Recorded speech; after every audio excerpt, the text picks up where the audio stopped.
Селям алейкум, саба шерифлерiniz хайырлы olsun Aziz ATR телеканалының телесейіржілері мераба әркеске саба программасыны сейретесіңіз студияда Адет Узре сіздер үшін Гүлсім Халилова чалыша.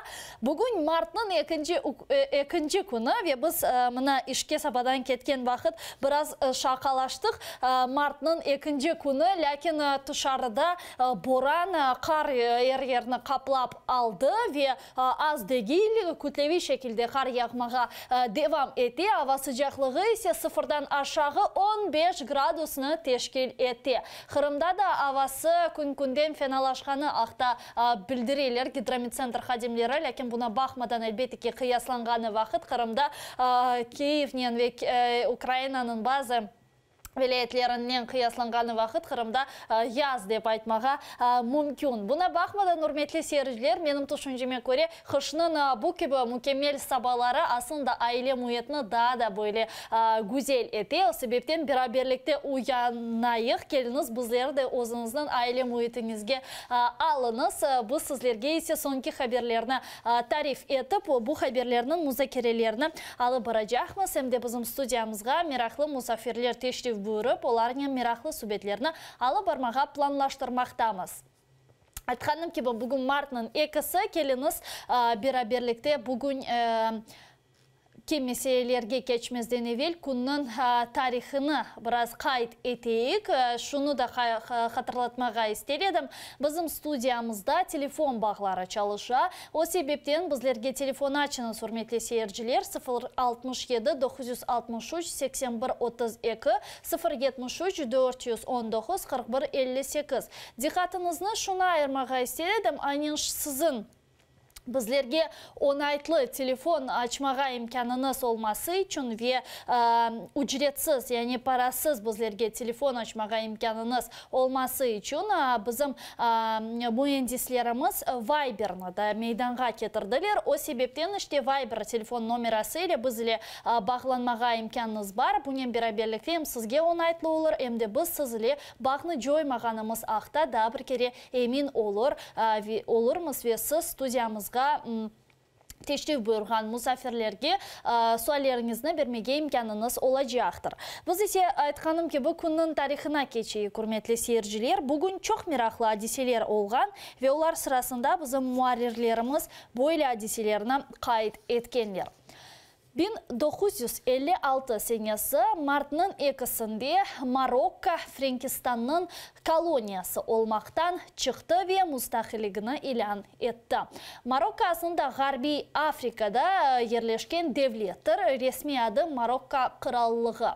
1905 senesinden 1911 seneleri Marokkan buhranı ve siyasi buhranlar hem de iktisadi buhranlar neticesinde Marokko'nun bu kısmı Frankistan'a geçti. Ait oldu. Aslında Marokko için Frankistan, İngiltere ve İspanya çok kureşi ediler. Bu devletin özüne celpetmek için Frankistan bu kureşte kazandı. Birinci Can Cengi devamında Marokkalılarının büyük kısmı Frankistan tarafında orduğa çağırıldı, yani mecbur etildi ve o vakit tahminen 8000 Marokkalılar cebelerde elak oldu. İşte tek 45 yıldan sonra, tahminen 45 yıldan sonra Marokko'da siyasi buhranlar başlağanı neticesinde yerli sakinler müstakilligini talap etmege kenede başladılar. Bu elbette ki evvelde de olğanıdı, lakin bu senelere bu vaziyet kerginleşti. Ani şu seneleri ise Frankistan onu tanımağa mecbur oldu. Şimdi hürmetli seyirciler, Marokko krallık sayılan resmi dil Arap dilidir. Umumen Marokko'nun paytaxtı Rabat ve ihalesi tahminen 35 milyon insanını teşkil etti. Marokko'nu kral idare etkeni sebebinden bu devlet monarxiya olarak sayılmaktadır.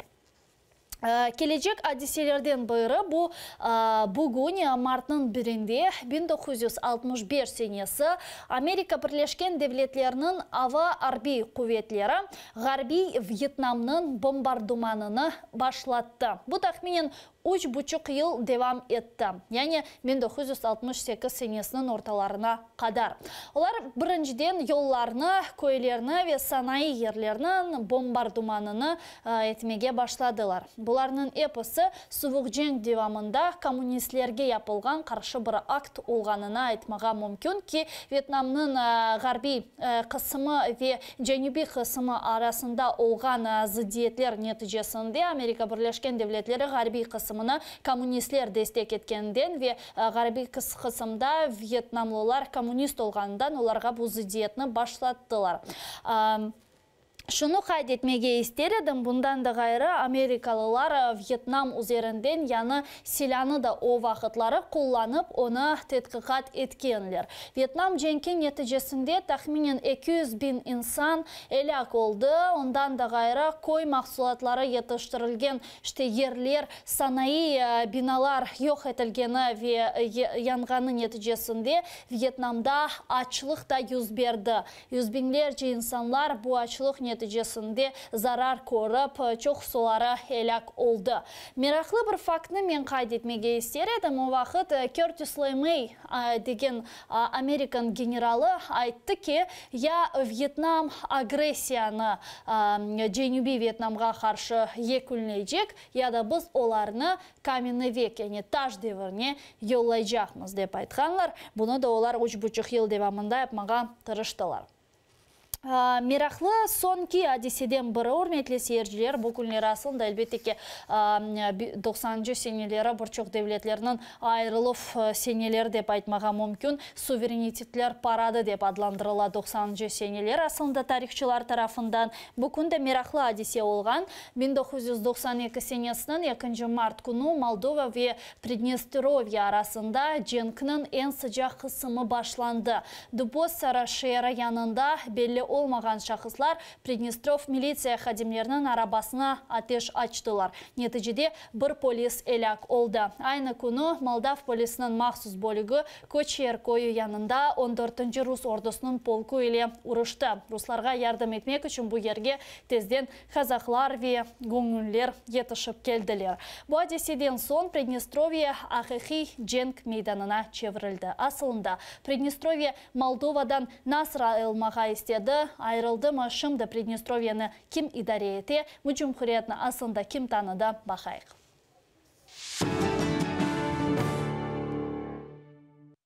Совет бірлігінің сонки елары суверенитетлер парады адынен белледір. Чүнки о заман Шарқи Авропаның харитасында бір sıra яңы девлетлер пейда олды. Ама тек сабық Совет жүмкүретлері истихляльны талап етмеді. Бірқач өлкеде іштекі ихтиляфлар башланды. Чеченистан, Дағлы Қарабақ, Осетия, Абхазия, Татарстан веда бір sıra жүмкүретлерде мұстақил девлетлер кібі яшамаға истеділер. Бұл адеселерінің нәтижесінде сабық Совет бірлігінің чешет көшілерінде арби жатышулар yüz berdi. 1991 senesi 27 avgust күні Молдова Cumhuriyeti өз мұстақилігіні илан еткен сон, оның бір парчасы айырылып Совет бірлігінен яшамаға істеді. Бұл Приднестровье еді. Асылында Приднестровье ве Молдова арасында илгідавалар да 1989 senesi пейда олды. О вақыт Молдав язычыларының тешеббусынен Молдав тіліне екене девлет тілі статусы берілді. Приднестровьеде яшаған рус әлісі бұл қанунға қаршы шықты. Оларның делілі әр замандаки кібі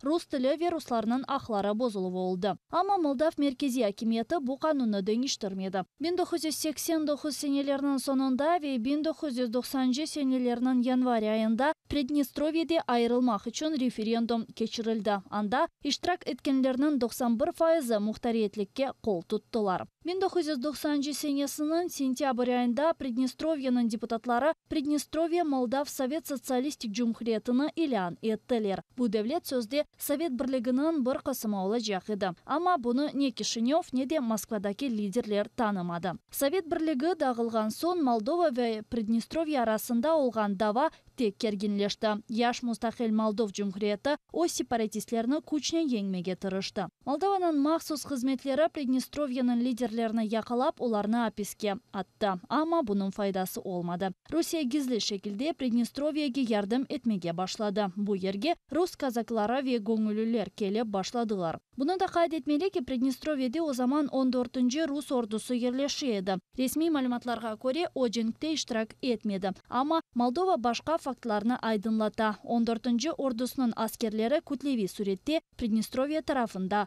женглешкен. Тарихчыларның білдіргеніне көре, Молдова ве Приднестровье арасында жеңкнің ең сыжа қысымы 1992 сенесі 2 март күні юз берді. Дыбоссара шейрі янында белі олмаған шақыслар Приднестров милиция хадимлерінің арабасына атеш açtı. Нәтижеде бір полис эляк oldu. Aynı күні Молдав полисінің махсус бөлігі көчер койу янында 14-ші Рус ордусының полкы ile урушты. Русларға ярдым етмек үшін бұл ерге тезден казаклар ве көңіллер етішіп келділер. Бұл адеседен соң Приднестровье ақиқи женг мейданына чевірілді. Ең қанлы урушлар Дубосара ве Бендері шерлерінің янында олып кечті. Женгнің екі тарафы да ағыр силяны қоланды. Бұл урушлар нәтижесінде yüzlerінен ади ватандашлар эляк oldu ве яраланды. Язда Приднестровьеге Белорус генералы Лебедь келген соң, ордындынчы орду ачық шекілде женгке кірішті. Рус арбилері сепаратистлерінің тарафыны тұтып, Молдов ордысына қаршы силяны қоланды. Ама Русия пропагандасы бүгінге қадар Русияның бұл женгте иштирак еткеніне ред етті. 5 ай девам еткен Приднестровье женги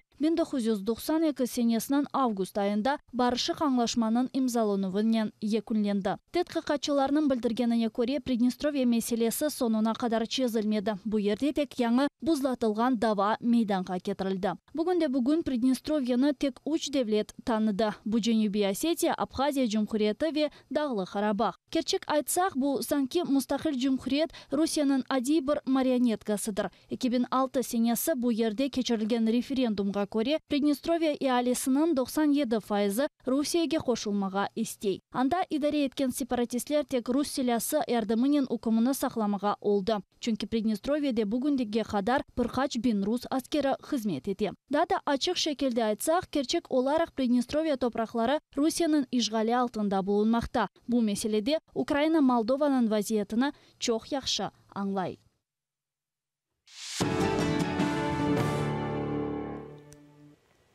Деген изатларны Левханы сейретті көрметлі сейерджілер ве программамыздың мұйым қысымына кечер екенде мен мұны сізге енді бір иланны бермеге істер едім. Ознам Facebook сайфесінде Құрылтай Меркези Сечим комиссионның рейсі Зайраға Смиляев бойле иланны берген. Менде әлбетеке онен сізлеріні таныш етмеге істер едім, өрметлі сейерджілер.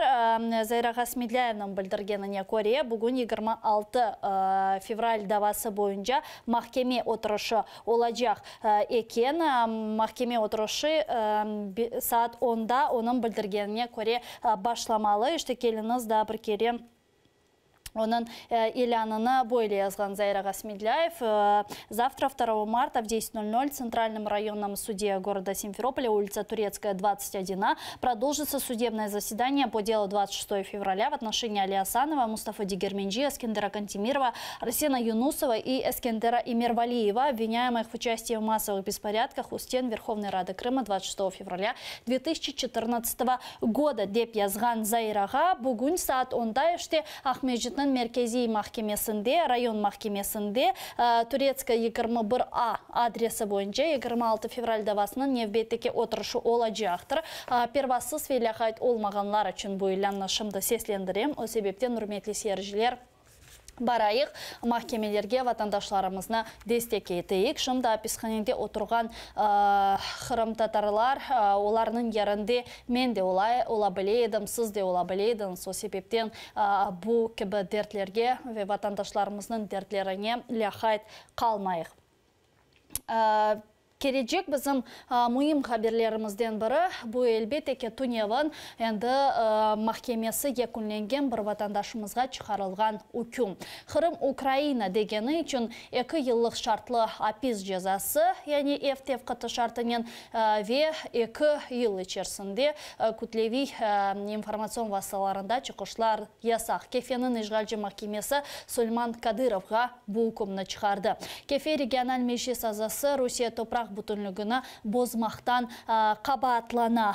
Онен біз шымды бағланмаға тұрыштық ве тәфсиятлы ән баштан левхамызда сейретек. Sonra Сульман Аға Кадыровны қаршылап, онен бұл үкім ақында изатларына діңнежекміз.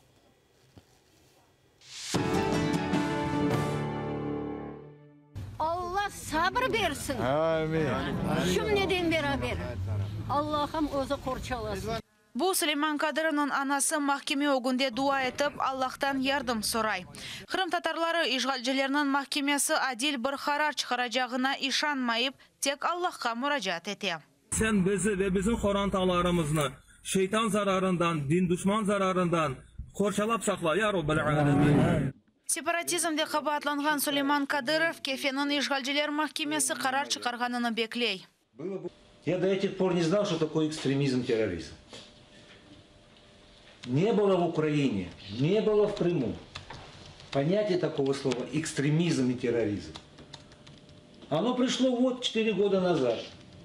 Меня объявили экстремистом. Крымских татар террористами и экстремистами. За инакомыслие и просто за соблюдение религиозных обычаев. Bu kefe regional meclisinin azası mahkemede yapkan sonki çıkışı. İşgalci prokurorları Kadыровны Rusiya toprak bütünlüğünü bozmağa çağırıp yapkanında kabahatladı. 2 yıl evvelsi o Facebook sayfasında Kırım Ukraynadır öyle edi ve öyle olacak dep yazgan edi. Kabahatlayıcı tarafı Süleyman Kadыровға 3 yıllık şartlı hapis cezası verilmesini talep etti. Mahkeme ise 2 yılga hüküm etti. Bununla beraber ona 2 yıl devamında cemaat ogунде çıkışlar yapmağa yasak etildi. Это ожидаемый приговор был. Российское правосудие, она всегда была зависима и будет зависима от спецслужб России. И это доказательство тому, как они уже со страха все подряд штампуют, шаблонно шьют уголовные дела.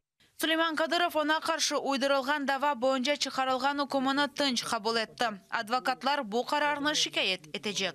Однозначно будет подана со стороны защиты апелляционная жалоба в Верховный суд Крыма и состоится апелляционное рассмотрение. А там дальше уже в зависимости от результатов апелляции защита будет определять свои дальнейшие шаги. Şikayetini Kırım'dan yukarı Rus mahkemesi bakkan son Avrupa İnsan Hakları Mahkemesi'ne müracaat edebilir. Süleyman Kadыровға nisbetten çıkarılgan hükümge öz pozisiyasını Ukrayna'nın Dışişler Nazirligi de seslendirdi. İşgalcilerin hareketlerini tenkik etip narazılık bildirildi. Vasil Polatay, Zaman, ATR.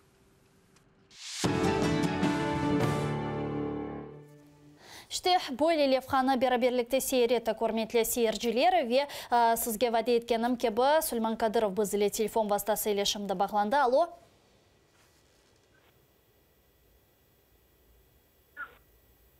Alo. Selam aleyküm. Alo.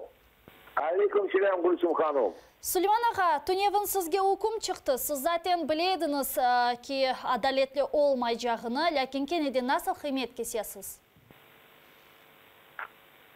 Да, вчера был очень такой день. Но приговор был уже ожидаемый. Он должен быть только был обвинителем. И это понятно почему. Потому что те власти, которые сегодня находятся в Крыму, они всячески хотят сломить наш народ. Это не только по моему уголовному делу. Это активистов, общественных защитников, которые сегодня как никогда стали едины в борьбе за свои права и свободу крымских татар. Поэтому приговор был ожидаемый. И в итоге вот 2 года условно. Ve sizlerge kütlevi çıkışlarda televizyon olsun, diğer yerlerde çıkışta bulunmağa yasak edildi, doğru mu? Doğru Гульсум Ханым. Значит, на протяжении 2 лет я не имею права заниматься публичной деятельностью, связанной не только с публикациями в сети интернет, но также и публичной деятельности, связанной с какими-то там мероприятиями. Это как 18 мая траурные мероприятия. Они будут, конечно, все это документировать, и, ну вот, такая ситуация. И 1 раз в месяц меня обяжут регистрироваться по месту жительства в органах внутренних дел. Bu hüküm ne vakit işe kirişecek ve siz endi apelляция işlerini başlatacaksınız mı? Кстати, все, вот на той неделе наши адвокаты Эмиль Курбединов и Алексей Ладин будут подавать апелляционную жалобу. Я думаю, что где-то числа 20 марта данная апелляция будет рассматриваться в Верховном суде Крыма, а потом будем направлять наше заявление в Европейский суд по правам человека. Nasıl düşünüyorsunuz, bir neticeler olacak mı bu sizin bergen şikayetleriniz neticesinde? Знаете, я даже не надеюсь на решение апелляционного суда. Оно, скорее всего, оставит его в силе, вот это решение суда Феодосийского. Поэтому никаких надежд нету на оправдание меня. Сульман аға, мына әлбетте біз аңлаймыз, işgalcilerinin çıkargan bu hukumu adaletli değil ve tamamı ile uydurulgan bir dava sizge karşı. Lakin çıkarılgan hukumge көз ташласақ, siz için ne da ağır, ne da tiydi? 2 yıl bir yerge çıkıp olamamak ve ev tevkıtı şartında bulunmak ya da çıkışlarda, kütlevi informasyon vasıtalarında çıkışlarda bulunmamak. Ne da siz için daha böyle ağır olabilir? Значит, как указано в приговоре, который еще не вступил в законную силу, в течение испытательного срока возложить на меня следующие обязанности. Не менять постоянного места жительства без уведомления специализированного государственного органа, ведущего исправлением осужденных, являться на регистрацию в орган 1 раз в месяц в установленные дни, без выезда за пределы Крыма. Мына, elbette ki, mına bu sizin 2 yıl devamında çıkışlarda yasağı çok Menim düşünceme göre Kırım Tatarlarını umumen susturmağa istegenleri için yapıla. Siz de öyle düşünüyorsunuz mu? Nasıl bakasınız buna? Mına sizni susturmağa isteyirler mi? Tek sizni değil de çünkü birçok diğer vatandaşlarımızla da hapiske bireyler mına Balık'a da böyle gibi hukum çıkarıldı, Siminağa da bu gibi hukum çıkarıldı. Bu umumen pozitsiyası olan insanlara suskunluk siyaseti mi? Nedir bu? Вы знаете, вот что касается и Владимира Балуха, и что касается и Миколы Семины, и других наших преследованных политзаключенных, они хотят, чтобы вот эти наши политические преследуемые сломить нас, чтобы мы как можно меньше рассказывали о той ситуации, как нарушаются права человека в Крыму, и не только сломить, и заставить нас умолчать и об этом не говорить. Но очень много форм и методов. Даже если они приняли такой приговор в отношении меня, есть много форм и методов, которые мы будем все равно говорить о тех нарушениях прав человека. Даже, может, это будет не исходить не от меня лично, а от наших активистов, от общественных защитников. Все, что происходит не только в Феодосии, но и по всему Крыму. То есть мы молчать все равно не будем. Çok sağ olun Süleyman Ağa. Bu faaliyetiniz için Allah sizge güç ve kuvvet versin. Sağ olunuz. Allah razı olsun. Çok sağ olunuz. Süleyman Kadyrov, Kefe Regional Meclis azası biz ile telefon vasıtasıyla bağlangan edi. Ona Tunyevan işgalci mahkemeye 2 yıl ev tevkıtı şartı ile hapis cezası ve 2 yıl devamında kütlevi informasyon vasıtalarında çıkışlar yasak hukumuna çıkardı. Ukrayna parlamenti ise halkara topluluğunu yanı saylanacak Rusya prezidentini tanımamağa çağırdı ve bunun bağlı çünkü saylavlar işgal olungan Kırım'da da geçirilecektir. Депутатлар қайд еткеніне көре Украинаға айт территорияда сайланған президент қануни olmayacak екен. İşgal etilgen aslında Kırım'da saylavlar keçirülüvіне alakası olgan insanlar sanksiyalarga uğray bile. Bu haqda levhani seyredem. Sonra studiyamızda Ukrayna Musulmanlara Dini İdarasının yol başçısı Umma Said Bey İzmagilovna karşılayacağımız. Onun beraberlikte 4 yıl evvelsi olgan işgal, bu işgal neticesinde Ukrayna kıtasında Musulmanların vaziyetini müzakere edeceğimiz. Kırımda Rusiya prezidenti saylovlari kechirilajagi uchun dunyo jamoatchiligini onun neticelerini tanımamağa çağıruvni Ukrayn parlamentinde muzakerasiz qanun ettiler. Deputatlar aytganına ko'ra, Rusiya Qrimda yapgan haqsizligi butun dunyo nazorat etdi. Avropada bu saylovlar neticesini aslında tanımay bileler. Ну, як мінімум, це не зняття санкцій, а як максимум, це взагалі не визнання тих, хто будуть обрані від Криму, як представниками Думи в Росії. Müracaatның maqsadi dünya topluluğu Kremlni sıkıştırıp Ukrayna territoriyasında, yani Qrimda saylovlarni keçirmemektir. Eğer saylovlar keçirilse, onlarni tanımamak. Ama bu da son. Шановні колеги, також ми просимо запровадити додаткові санкції проти Російської Федерації, а також персональні санкції, обмеження стосовно причетних до організації незаконного голосування на тимчасово окупованій території Криму та міста Севастополь під час виборів до Державної думи Російської Федерації в 2016 році та президента Російської Федерації в 2018 році. Rifat Chubarovning bildirganiga ko'ra, agar Rusiya saylovlarini Qrimda kechirilsa, yangi tayinlangan Rusiya prezidentining rasmiy ko'rishuvlarini kechirmamakdir. наш заклик до того, щоб країни уникали візитів на свою територію незаконно обраного президента Росії, і зі свого боку вони би не приймали би запрошення і не здійснювали би візити на територію Росії.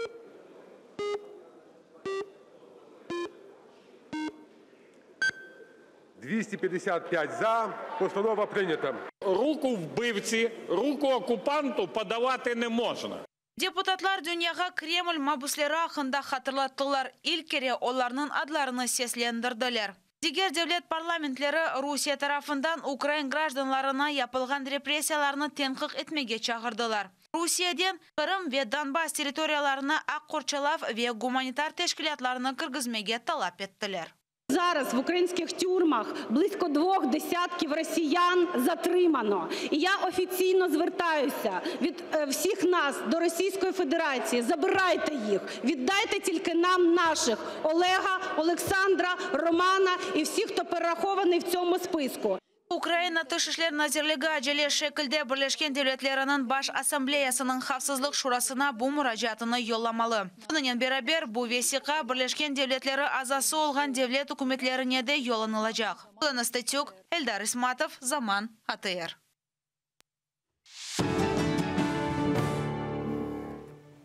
Урметлі сержілер, біздің студиямызға енді сізге вәде еткеніміз кебі мұсафир тештев бұйырды. Украина мұсылманлары дини идариясынан ел басшысы Саид Измагилов. Оны селямлайық. Селям алейкум. Ва алейкум ассалям ва рахматуллахи. Саид Бей, в эти дни мы вспоминаем события 4-летней давности. Это оккупация Крыма. Сегодня, 2 марта и 3 марта, был похищен Ришат Аметов. Это его называют первой жертвой оккупации Крыма. Ко дню референдума, к 16 марта, его тело нашли где-то в Белогорском районе, в селе Земляничном, которое было в очень плохом состоянии. И многие говорят о том, что это был акт запугивания крымских татар и всего населения Крыма, которые сохранили свою проукраинскую позицию. Вот какие у вас воспоминания с этим периодом? В тот момент я находился в Донецке. И тогда еще в Донецке транслировались украинские информационные каналы, и мы постоянно смотрели за тем, что происходит в Крыму.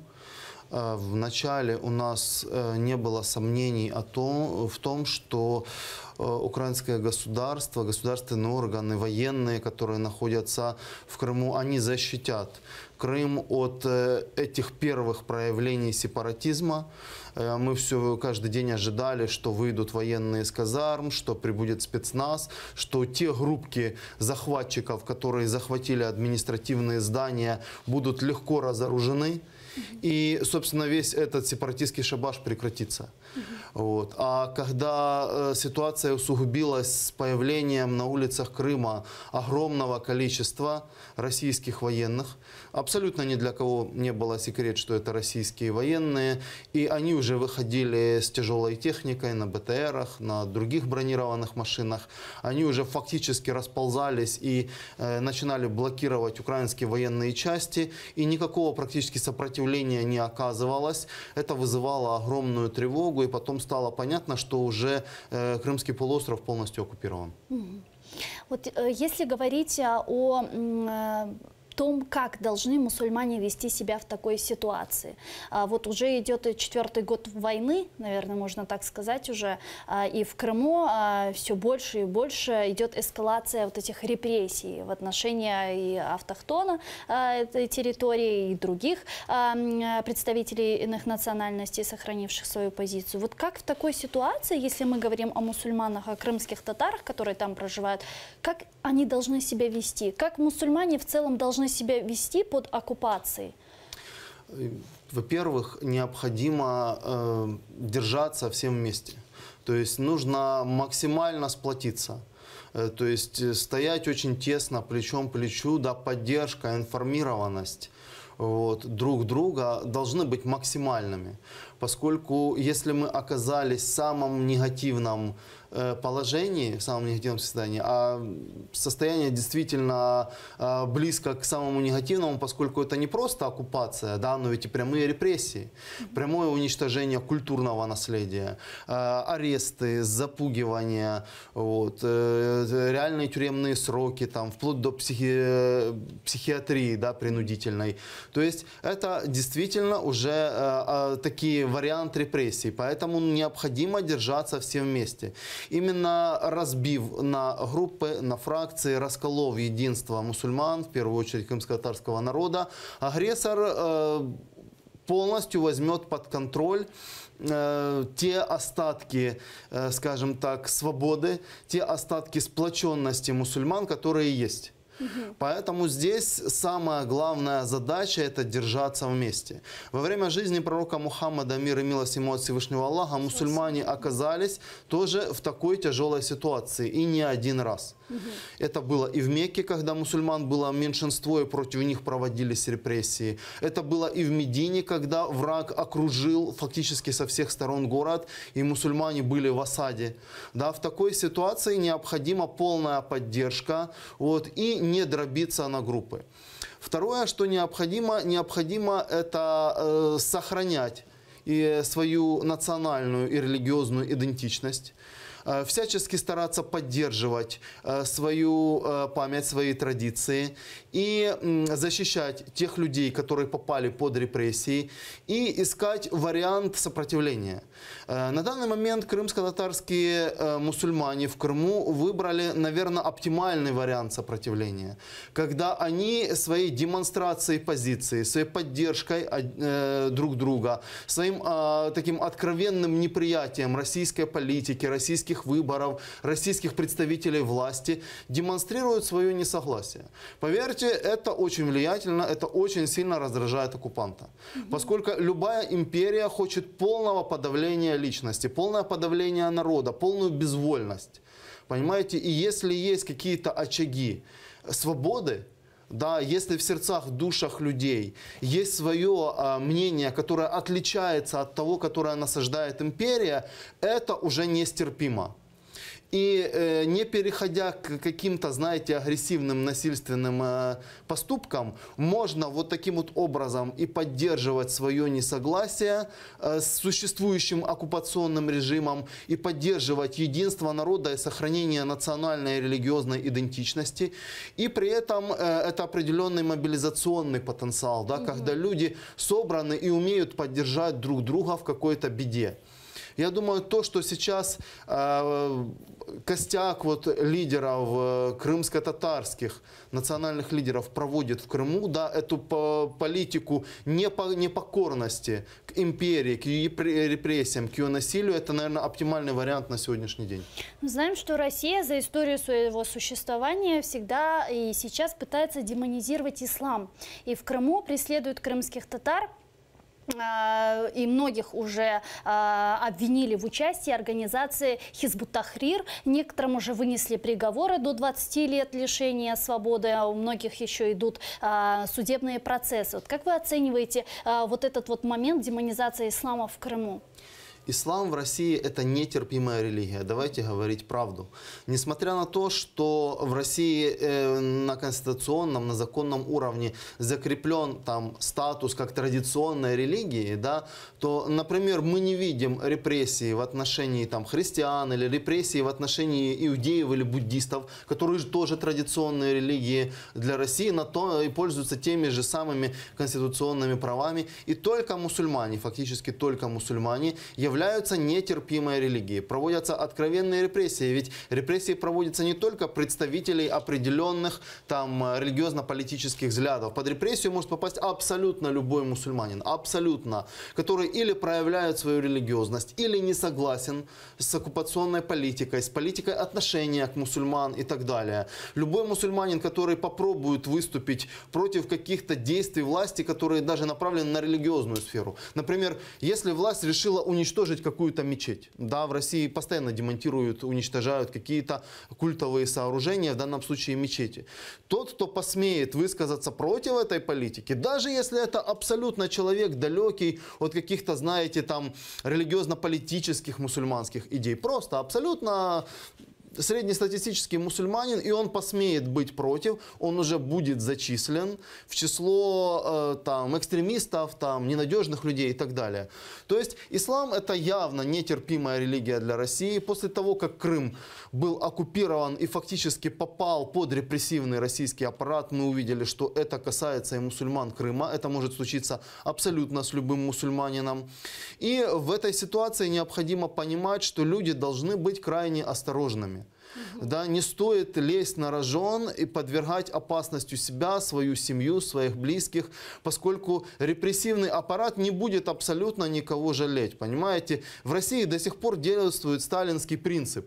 Есть человек, есть проблема, нет человека, нет проблемы. Так вот, в империи, чтобы не было проблем, необходимо, чтобы не было людей с большой точки, извините, с большой буквы, то есть человека как личности, человека как имеющего свое мнение и свой взгляд. Необходимо, чтобы люди были низведены до уровня такого биологического планктона, который будет работать на интересы империи и власти, которая в этой империи. Ну вот скажите, все же все, что происходит сейчас в Крыму, понятно, да, крымские татары, альхамдулилля, мы все мусульмане, но вот то, что сейчас делает Россия в Крыму, это все же преследование крымских татар под предлогом участия в какой-либо там исламской религиозной организации, включая Хизбут Тахрир. Недавно были преследованы участники якобы организации Таблиги Джамаат или еще какие-то другие организации. Это что, это предлог или все же нет, как вы думаете?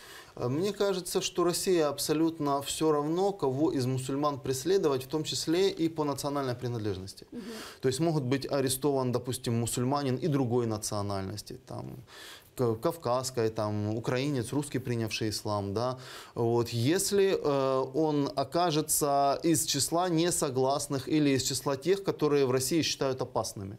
Да, в России практически все мусульмане считаются опасными, кроме тех, которые абсолютно подконтрольные, которые всей своим жизнью и поведением доказывают, что они готовы на все ради интересов империи, скажем так, ради интересов России, какие бы они ни были бы сумасбродные.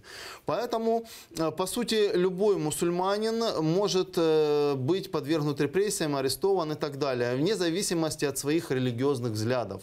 Что касается Крыма, то большинство мусульман Крыма, подавляющее большинство, это крымские татары, поэтому абсолютно неудивительно, что под эти репрессии на религиозной почве попадают преимущественно 99% это крымские татары.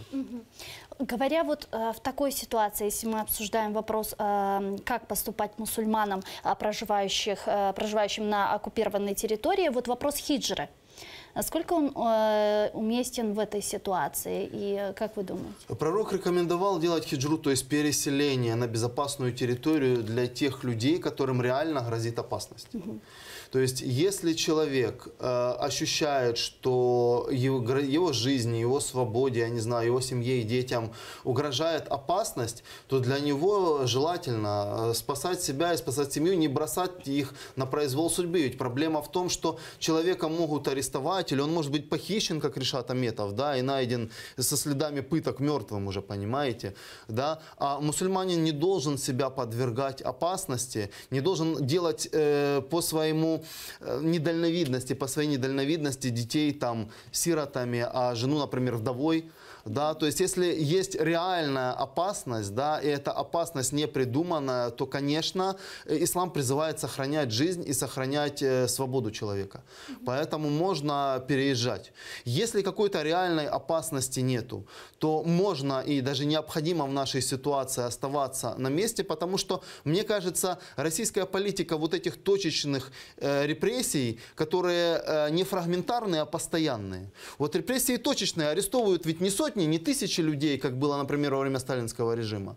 Арестовывают единицы, десятки, да, там кому-то дают приговоры, но это происходит постоянно. Понимаете, это растянутая во времени такая медленная репрессия. Ведь она направлена для чего? Мне кажется, это мое субъективное мнение, на то, чтобы максимальное количество крымских татар выдавить за пределы Крымского полуострова. Чтобы народ просто покинул свою землю и таким образом зачистить Крым, который Россия видит как военную базу, от нежелательных для нее элементов. А нежелательные для нее элементы — это, во-первых, мусульмане, крымские татары, во-вторых, все люди, не согласные с российской политикой. Понимаете? Поэтому я думаю, что это попытка выдавить как можно больше крымских татар, мусульман из Крыма и сделать полуостров моноэтническим, да, сделать это абсолютно подконтрольной территорией, военной базой своей. Вот. Поэтому тем людям, которым напрямую не грозит опасность их жизни, конечно, выезжать нежелательно. Им необходимо продолжать жить на своей земле, сохранять, продолжать свой народ и продолжать, скажем так, вот эту хотя бы в душе, хотя бы в семье неподчинение вот этому оккупационному репрессивному режиму. То есть это такая вынужденная депортация идет сейчас?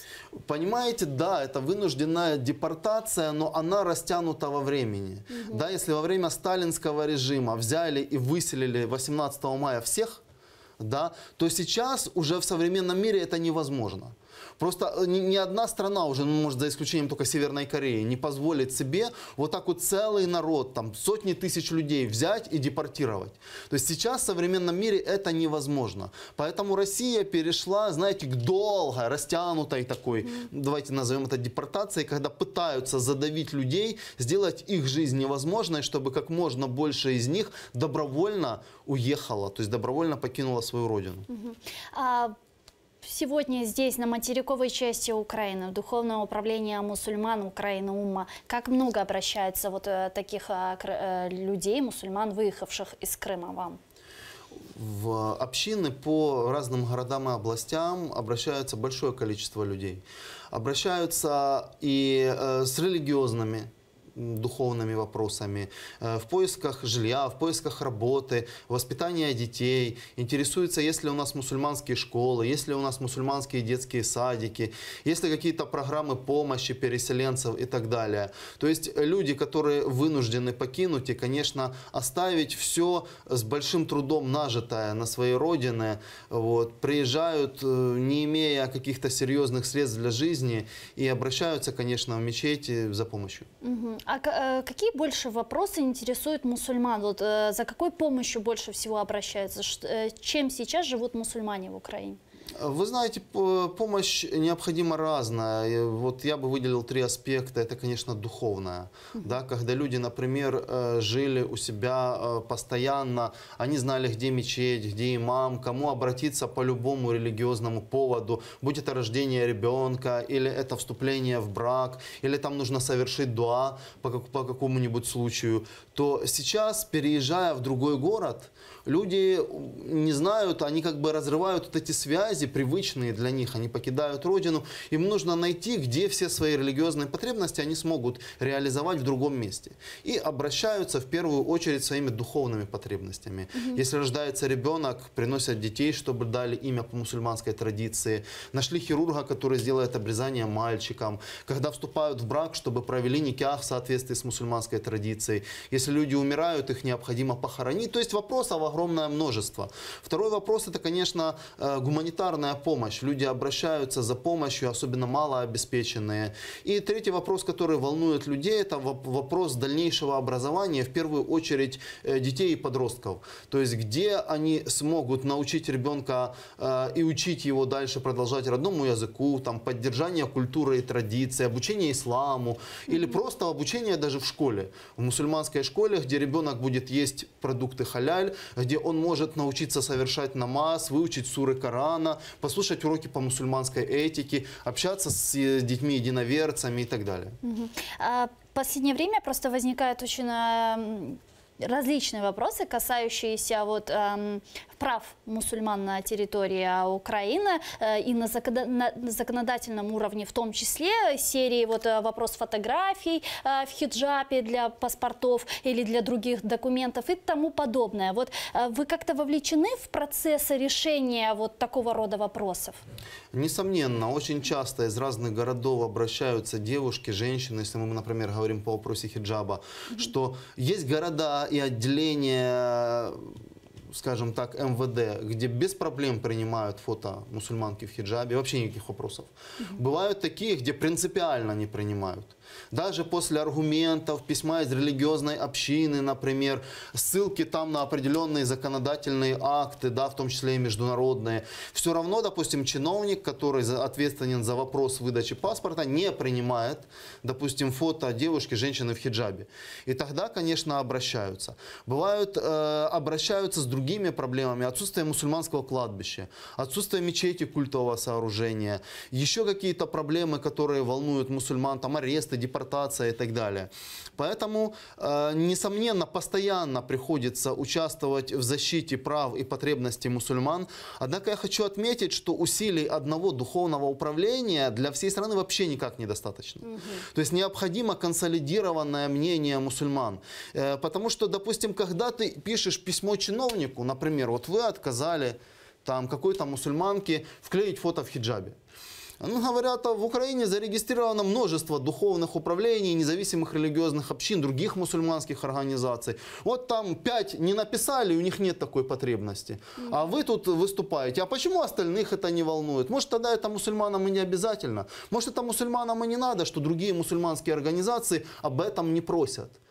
И аргументировать чиновнику, почему только нас это волнует, а остальных это не волнует, да, очень сложно. Они говорят, большинство не просили об этом. Вы там сами внутри себя как-то разберитесь, имеете консолидированное мнение большинства мусульманских общин, организаций, духовных управлений, а потом приходите и будем разговаривать.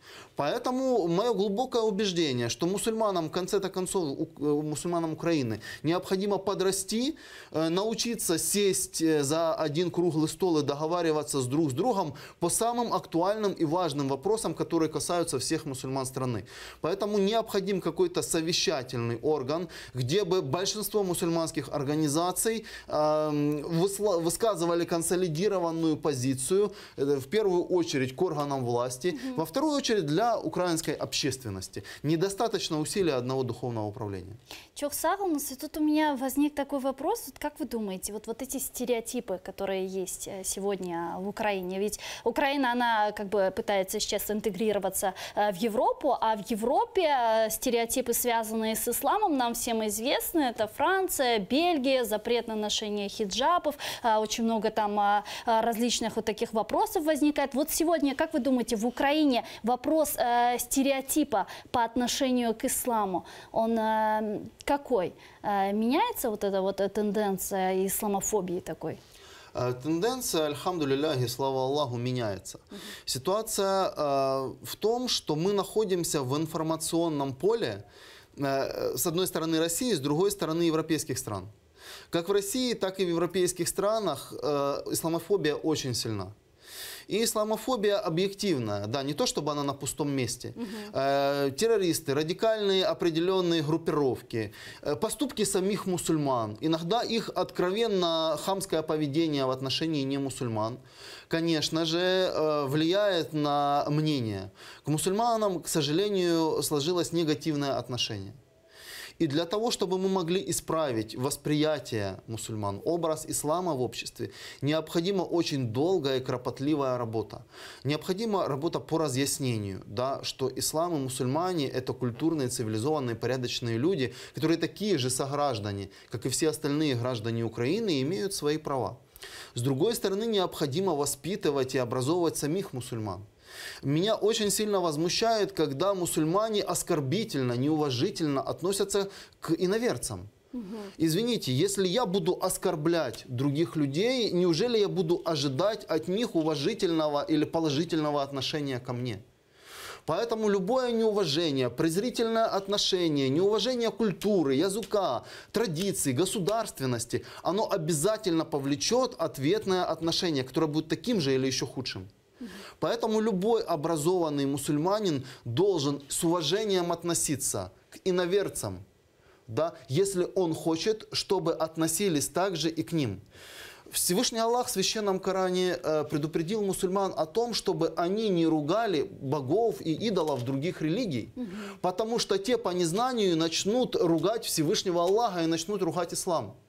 Разве мусульманин хочет, чтобы ругали Всевышнего Аллаха, в которого мы верим? Разве мы хотим, чтобы ругали и унижали ислам? Нет, мы этого не хотим.